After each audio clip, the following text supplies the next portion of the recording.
আবেগ, অনুভূতি, উপলব্ধি আর চিন্তাকে ছোট্ট করে প্রকাশ করার নান্দনিক রূপ কবিতা।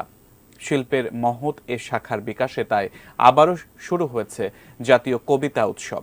ঢাকা বিশ্ববিদ্যালয়ের কেন্দ্রীয় লাইব্রেরি চত্বরে 2 দিনের 35তম কবিতা উৎসবে অংশ নিচ্ছেন দেশ বিদেশের কবিরা।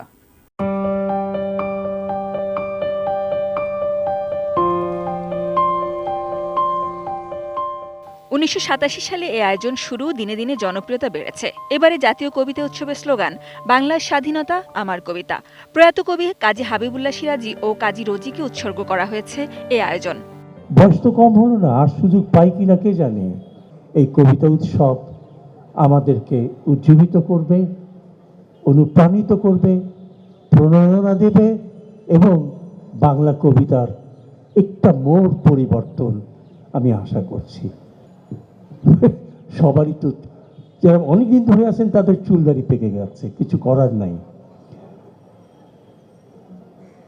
বাম দিকে তাকিয়ে দেখি সিরাজি নাই, কাজী রোজি নাই, এবং আমরা জানি কুষ্টিয়াতে, টাঙ্গাইলে, ময়মনসিংহে, পাবনা, সিরাজগঞ্জে, কুমিল্লা, ব্রাহ্মণবাড়িয়ায়, চট্টগ্রামে বিভিন্ন জায়গায় আমাদের জাতীয় কবিতা পরিষদের সেই সংগ্রামী কবিরা যারা আন্দোলন করে সামরিক স্বৈর শাসনকে দূর করেছিল।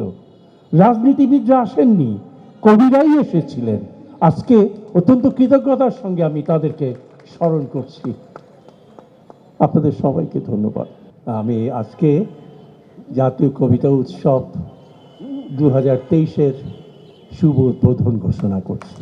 শিল্পশৈলী সমৃদ্ধ রাজনীতির সোনালী ফসল এই স্বাধীন সার্বভৌম বাংলাদেশ নিঃসন্দেহে এক অনুপম সৃষ্টি ও মহত্তম কবিতা। তাই বাংলার স্বাধীনতা আমার, আপনার, অনাগত কালের সকল বাঙালির এক প্রিয়তম কবিতা।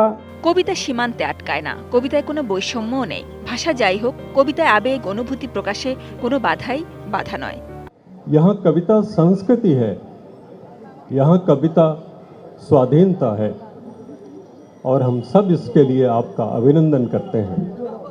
सोनार बांग्ला आमी तोमाय भालोबासी, खूब भालोबासी, बड़ो भालोबासी। बांग्ला की शस्य श्यामला धरती, इसका सुंदर नीला आकाश और पद्मा नदी, ये सब हमारे मन में बसे हैं। यहाँ का बाउल संगीत, यहाँ के लोकगीत, काजी नजरुल इस्लाम और जीवनानंद दास की कविता और शमसुर रहमान की कविता, ये सब हमारे जीवन के अंग हैं। मैं अपनी ओर से भारत के सभी कवियों, लेखकों की ओर से और भारत की जनता की ओर से आप सबको बहुत बहुत शुभेच्छा बोल रहा हूँ कि इस पृथ्वी पर शांति हो। इस पृथ्वी पर सब लोग अपना दिन भर का काम करने के बाद शाम को अपनी भाषा में कविता गाएं। दुनिया में इससे ज़्यादा अच्छा और कुछ भी नहीं है। आप सब लोग इसके लिए प्रयत्न कर रहे हैं, हम सब इसमें शामिल हैं। आज एक बहुत सुंदर नारा हमारे साथी ने लगाया, दुनिया के कवियों एक हो, दुनिया के मजदूरों एक हो, ये तो है, लेकिन दुनिया के कवि भी एक हों, दुनिया की सारी भाषाएं एक हों। हम आपके साथ हैं इसके लिए और हम आपका अभिनंदन करते हैं। स्वाधीनता संग्राम आप लड़ रहे थे तो मैं उस समय 17-18 साल का था और रेडियो से कान लगाए हम लगातार यही सुन रहे थे कि कैसे वहाँ स्वाधीनता की लड़ाई लड़ी जा रही है। वास्तव में बांग्लादेश ने यह सिद्ध किया, पूरी दुनिया के लिए ये सिद्ध किया कि स्वाधीनता की लड़ाई केवल एक बार नहीं लड़ी जाती। आपने अंग्रेजों से स्वाधीनता की लड़ाई लड़ी, आपने फिर अपनी भाषा के लिए लड़ाई लड़ी, आपने अपनी संस्कृति के लिए लड़ाई लड़ी। हम सब भी वो लड़ाई पूरी दुनिया में लड़ रहे हैं। आखिरी स्वाधीनता तब मिलेगी जैसा महान कवि पाब्लो नेरुदा ने कहा था कि दुनिया में हर किसी को रोटी और कविता में बराबर का हिस्सा मिलना चाहिए। जब तक सबको रोटी और कविता में बराबर का हिस्सा नहीं मिलता, हम ये संघर्ष, ये संग्राम जारी रखेंगे। बहुत बहुत आप सबका अभिनंदन, बहुत बहुत अभिनंदन। भालोबासी, भालोबासी।